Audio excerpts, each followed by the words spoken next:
Olá, quintos anos. A Pro vai dar uma caminhadinha em história, porque eu tô com uma turma que já teve uma parte do conteúdo, a outra turma ainda não. Então, para a gente começar essa partezinha aqui igual para todo mundo, a Pro vai lá para a página 121, que é a Nova República, que é essa que acontece de 1985 e dura até hoje, tá bom?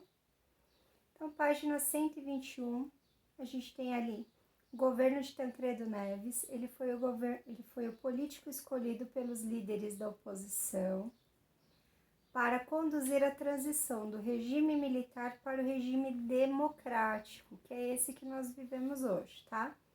Em seus discursos, Tancredo falava da criação de uma nova república, na qual seriam respeitados os direitos civis e políticos que foram cassados, quer dizer que foram extintos durante o regime militar.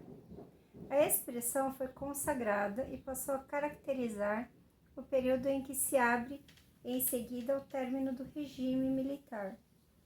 Tancredo Neves não chegou a assumir o cargo de presidente da República, cabendo ao seu vice, José Sarney, assumir o governo do país e realizar essa transição política.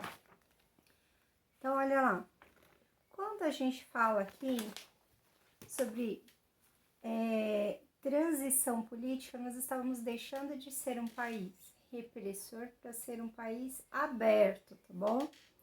Então, ali a gente tem então o governo do primeiro presidente democrático, José Sarney, tá bom? Durou de 1985 até 1990. José Sarney assumiu o governo após a internação de Tancredo Neves e definitivamente em 21 de abril de 1985, após a morte daquele que foi o primeiro presidente eleito de forma civil por via indireta, depois de mais de 20 anos de regime militar no Brasil. Ao tomar posse, José Sarney afirmou as mudanças que viriam durante o processo de redemocratização. A primeira grande mudança aconteceu em 8 de maio de 1985, quando foi aprovada a emenda constitucional que estabeleceu eleições diretas para presidente, prefeito e governador. Então, a partir deste momento, não tinha mais voto indireto, todos os votos seriam diretos, as pessoas teriam direito de escolher aquele que ela gostaria que fosse o seu representante, tá bom? Lembra que já, para quem já assistiu outra aula, e para quem não assistiu eu tô falando agora, nesse final ali do AI-5, fim de todo aquele processo do regime militar, os militares começaram a abrir oportunidade para a criação de partidos políticos, a gente chama isso de pluripartidarismo, para que todos pudessem ter o quê?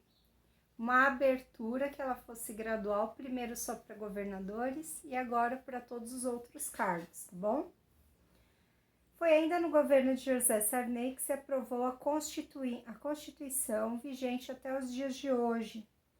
No processo de redemocratização era necessário que uma nova Constituição fosse feita. Isso porque, então, vigente era de 1967 e tinha sido elaborada durante o regime militar. Logo, era um documento em forma ditatorial. Então, em 1º de fevereiro de 1987, tomou posse a Assembleia Constituinte de 1988, responsável por criar a nova Constituição, que é a que nós usamos até hoje, tá bom? Então, comparada à Constituição do regime militar, essa Constituição ela é liberal, democrática, ela tem ali, ela entende a divisão da autonomia de cada um dos 3 poderes, poder executivo, legislativo e o judiciário. Ela tem ali o combate à inflação, que foi uma preocupação constante naqueles governos. A inflação, ela tem ali quanto que o país ele tem de dívidas ali por fora. Nós até hoje não conseguimos sair da inflação, estamos sempre devendo, por isso que a gente tem ali juros e impostos são sempre super altos. E aqui sempre existiu na história do Brasil uma forma de tentar resolver esse problema econômico. Então, vamos dizer assim que os dinheiros do Brasil, eles estavam sempre em grande mudança. Então, você tinha cruzado, cruzado antigo, cruzado, cruzado novo, réis, reais, né? Então, sempre tivemos ali grandes mudanças. Algumas dessas notinhas de dinheiro que vocês veem aqui é capaz de ter até algum parente na casa de vocês que tenha desse tipo de dinheiro aqui guardado, né? Existe uma época que praticamente nem se usava moedas, depois na época do Plano Real, que é esse que nós vivemos, aí as moedas voltaram a aparecer ali com mais força. Porém, nem tudo são flores, como a gente viu aqui na história do Brasil. Nós tivemos o primeiro presidente impeachmentado, é aquele que é retirado do seu cargo. Então, ele foi eleito, ele foi escolhido pela nação para ser presidente, mas a população, insatisfeita e vendo muitas coisas erradas ali, ela pede o impeachment para que esse presidente seja retirado do seu cargo, tá? Ele foi aqui o primeiro, mas depois dele nós tivemos outro, tá? Então, depois de 29 anos, foram realizadas eleições diretas, em que o povo podia escolher definitivamente o presidente da República. Os dois candidatos mais votados foram Luiz Inácio Lula da Silva, que a gente conhece, esteve preso aí, né? E Fernando Collor de Mello. E após uma eleição de 2 turnos, Fernando Collor saiu vitorioso e foi eleito o presidente mais jovem da história do Brasil com 40 anos de idade. Ele foi o primeiro presidente eleito por voto direto pelo povo após o regime militar. Porém, no dia seguinte da sua posse, o presidente anunciou o chamado Plano Brasil Novo, que depois ficou conhecido como Plano Collor, com a finalidade de pôr o fim à inflação.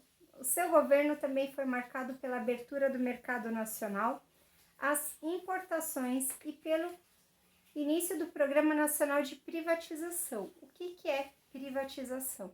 Quando a gente tem uma empresa, essa empresa ela é nacional ou ela é do Estado, e eu vendo essa empresa e passo para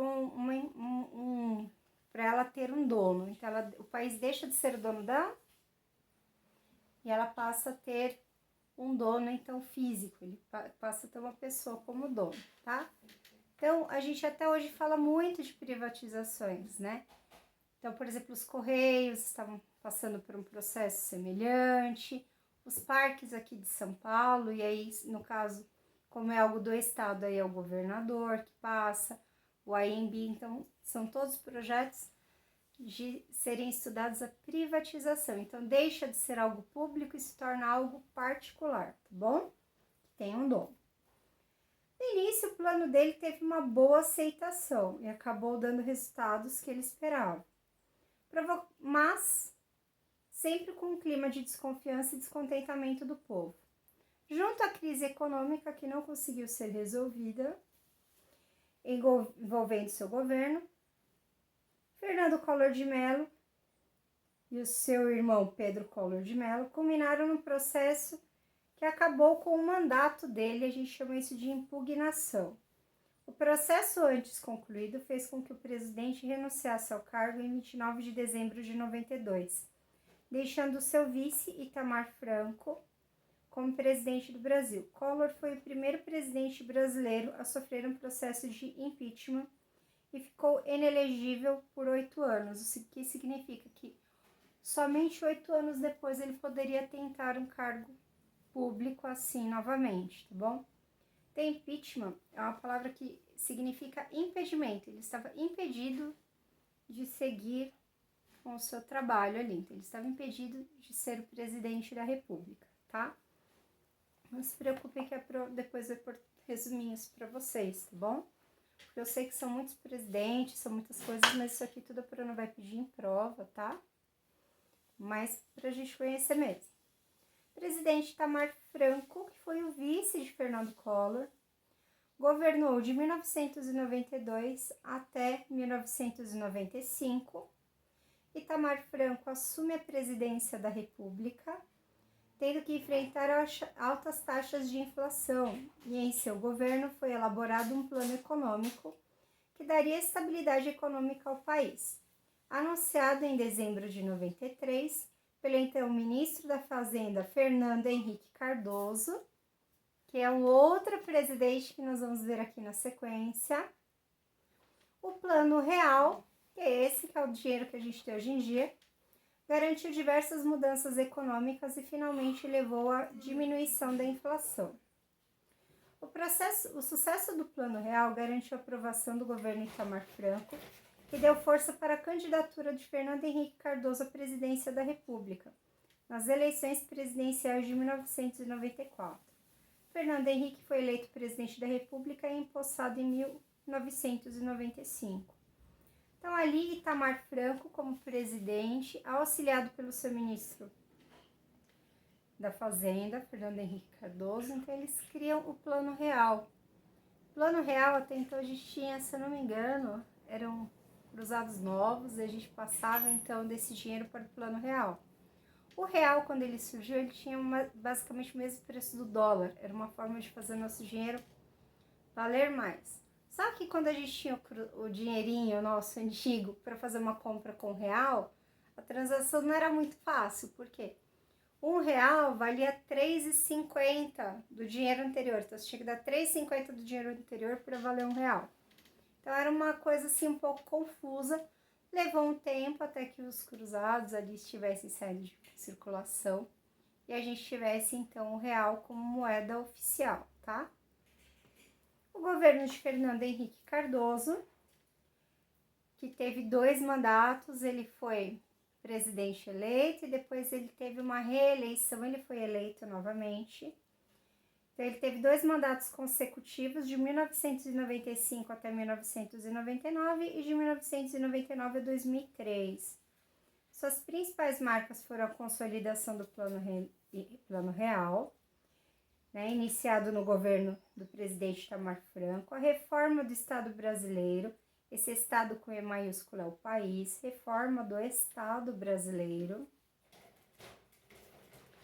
a privatização de empresas estatais como forma de reduzir a dívida pública e equilibrar as contas. Então, quando você tem empresas públicas, então, por exemplo, o teu Correio, eu tenho que pagar todos os encargos, todos os gastos que tem ali no Correio. Então, folha de pagamento de funcionário, carros, motos, teus que estão de bicicleta, uniforme. Então, quando ele passa isso para uma outra empresa, para uma empresa que compra, ele deixa de ter esse custo.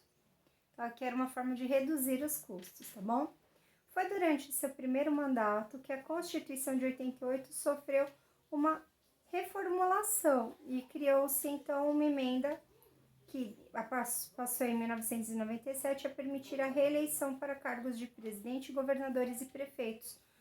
Coisas que até então não existia essa história de ser reeleito. Então, ele põe uma emenda. O que é emenda? É como se eu pegasse um post-it e colocasse uma informação ali. Então, a partir de então, a pessoa que está no cargo ali, presidente, governador ou prefeito, ele tem o direito de tentar a sua reeleição. Porém, alguns meses antes da eleição, ele tem que deixar aquele cargo para o seu vice, e aí sim ele tentar a eleição, tá bom? Nas eleições presidenciais de 1998, Fernando Henrique obteve votos suficientes para se reeleger em primeiro turno e ficou em mais um mandato, tá? Então, a gente tem ali a primeira grande mudança no nosso processo eleitoral. Então, agora a gente tinha, além do direito de votar, a gente tinha o direito de reeleger, que é algo que a gente tem visto, principalmente aqui nessas eleições de governador, de prefeitos. A gente viu em várias cidadezinhas do Brasil, várias pessoas tentando sua reeleição.